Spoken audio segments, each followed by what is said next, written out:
Of complete physical, mental and social wellbeing. सही है, ये तीन अल्फाज का होना लाजिम है। सही है, क्या बोल रहे हैं?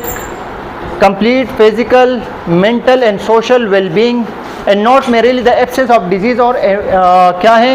Infirmity. What's mean by infirmity? Absence of disease और इन्फर्मिटी किसे कहते हैं? देखो, हेल्थ इसको कहते हैं जिसमें आप जिस्मानी तौर पर, मेंटली तौर पर और सोशली तौर पे आप कंप्लीटली वेल हो, इसको हम हेल्थ कहते हैं। इसका मतलब ये नहीं कि एब्सेंस ऑफ डिजीज़ हो। सही है, डिजीज़ नहीं है लेकिन फिजिकली तौर पे आप वीकनेस हो तो वो भी हेल्थ नहीं कहला सकते हैं। ये नहीं है कि आप मेंटली तौर पे सही नहीं हो लेकिन आपको कोई जरासीम, कोई डायग्नोस्टिक, कोई डिजीज़ नहीं है, इसको कहते हैं। तो ये बोले कि नॉट मेनली द एब्सेंस, सिर्फ ना के डिज़ीज़ को नहीं कहते, एब्सेंस ऑफ डिज़ीज़ को सिर्फ नहीं कहते, बल्कि इसमें इन तीनों चीज़ों का होना लाजिम है। For what? For the definition of health mean physical, mental और सोशल वेलबींग का होना चाहिए। सही है, वैसे तो आप लोग बचपन से पढ़ के आ रहे हो। हमारे पास देखो, गुड हेल्थ के लिए क्या है? जेनेटिक फैक्टर भी आपकी गुड हेल्थ को अल्टर करा सकते हैं, लेकिन अगर जेनेटिक फैक्टर्स आपके सही होंगे तो आपका health, you will be healthy. Environmental factor भी आपके हेल्थ स्टेटस को क्या कर सकते हैं? ख़राब कर सकते हैं और आपको ये आपकी हेल्थ को इल कर सकते हैं। सही है, आगे जाओ please. Importance of good health, यानी इम्पोर्टेंस ऑफ गुड हेल्थ क्या है? Better health a central to human happiness. Better health क्या है? ह्यूमन हैप्पीनेस और वेल बीइंग के लिए अच्छी सेहत का होना लाजिम है। सही है, बेटर हेल्थ के लिए, अच्छे हेल्थ के लिए, यानी बेटर हेल्थ के लिए किस चीज़ का होना लाजिम है? आपको ह्यूमन हैप्पीनेस का होना लाजिम है और वेल बीइंग का भी। अगर फॉर एग्जांपल आप हैप्पीनेस के लिए ना हो, हैप्पीनेस ना हो, वेल बीइंग ना हो, लेकिन आपको क्या है? हैप्पीनेस नहीं है, आपको खुशी नहीं है, वेल बीइंग नहीं है, तो आप क्या होंगे? आपके हेल्थ का कोई फ़ायदा है नहीं। तो बेटर हेल्थ के लिए क्या होना लाजिम है? इंसानी खुशी और वेल बीइंग का होना लाजिम है फॉर बेटर हेल्थ के लिए। सही है, अगर आप खुश नहीं हो तो ऑटोमेटिक तौर पे आपकी हेल्थ की कंडीशन क्या हो सकती है? चेंज हो सकती है। सही है, it's makes an important contribution to economic progress. इसके अलावा अगर आप हेल्दी होंगे तो आपके इकोनॉमिकल प्रोग्रेस भी हो सकते हैं, आप माशी तौर पे बेहतर हो सकते हैं। फॉर एग्जांपल, अगर आप हेल्दी नहीं होंगे तो आप जॉब पे जा सकते हो नहीं, आप हॉस्पिटल की ड्यूटी कर सकते हो नहीं, क्योंकि अगर आप ड्यूटी करोगे तो आप इकोनॉमिकली प्रोग्रेस, आपका इकोनॉमिकल प्रोग्रेस जो है वो बेहतर हो सकता है। तो ये कह रहे कि अगर आप गुड हेल्थ होंगे तो you will become what? Economical progress आपका बेहतर हो सकता है। इसके अलावा सही है, आप सही है, it makes important contribution to economical progress. Economical progress बेहतर हो सकता है कौन? अगर आप हेल्दी होंगे।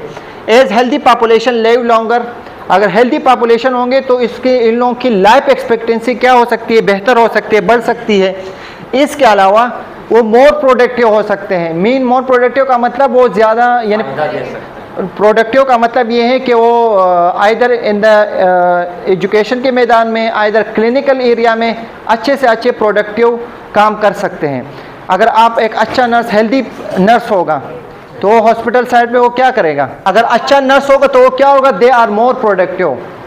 सही है, मीन अगर हेल्दी कंडीशन में होंगे तो this type of nurse will be more productive होंगे एंड सेव मोर, और ज़्यादा बचत दिलाएंगे for their family, for their community. सही है, करो देख ले खबरें को। एक्सक्यूज मी, अभी एक what is the difference between health and wellness?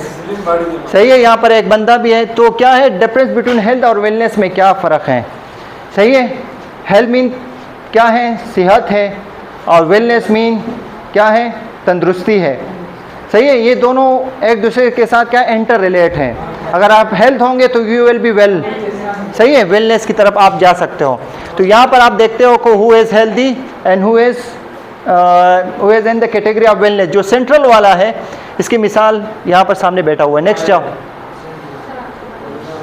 Hussain साहब। वेलनेस, वेलनेस क्या है? Wellness is an active process of becoming aware and making choice towards a healthy and fulfilling life. ये कह रहे हैं कि वेलनेस एक एक्टिव प्रोसेस है, यानी रोज़मर्रा ज़िंदगी को फुलफ़िल करने के लिए और हेल्दी हेल्दी लाइफ की तरफ जाने के लिए क्या है, आपको अवेयर होना चाहिए और एक्टिव प्रोसेस होना चाहिए, आपको एक्टिव रहना चाहिए।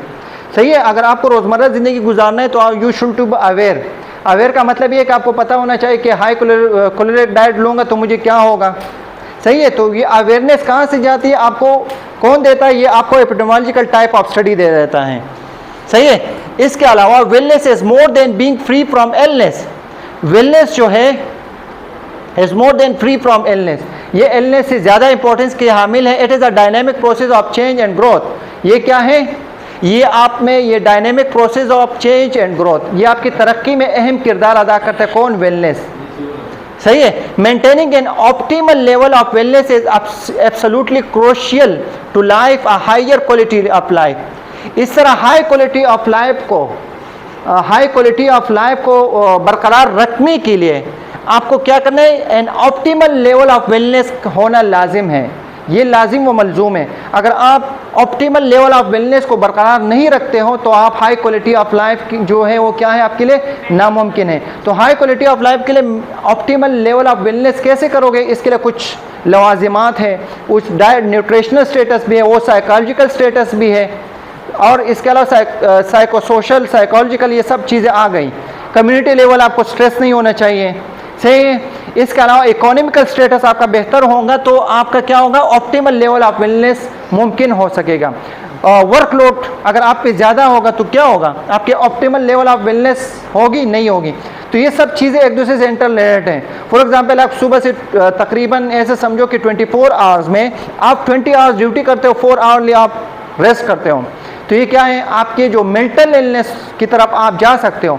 तो आपका हाई क्वालिटी ऑफ लाइफ नामुमकिन है। तो हाई क्वालिटी ऑफ लाइफ सोच लो।